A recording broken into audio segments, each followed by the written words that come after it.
Guntur parliament పరిధిలో Mangalagiri assembly నియోజకవర్గంలో దుగ్గిరాల మండలం ఉంది. దుగ్గిరాల మెయిన్ రోడ్డు మనం చూస్తున్నాం. ఇక్కడ రామాలయం ఉంది, శివాలయం ఉంది, చర్చిలు ఉన్నాయి, మసీదులు ఉన్నాయి. దుగ్గిరాల మెయిన్ రోడ్ నుంచి బస్ సర్వీస్ కూడా ఉంది.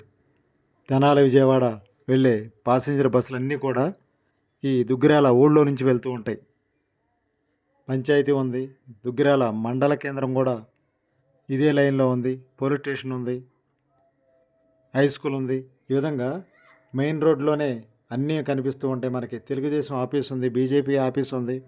అన్ని పార్టీల వారు దుగ్గిరాల్లో మనకు కనిపిస్తారు. ఎక్కువ రైతులు మనకు కనిపిస్తారు. పసుపు రైతులు ఎక్కువగా కనిపిస్తూ ఉంటారు దుగ్గిరాల్లో. అరటి కూడా ఎక్కువ పండుతుంది, వరి కూడా పండుతుంది. మంగళగిరి నియోజకవర్గ పరిధిలో దుగ్గిరాల ఒక మండల కేంద్రం. దుగ్గిరాల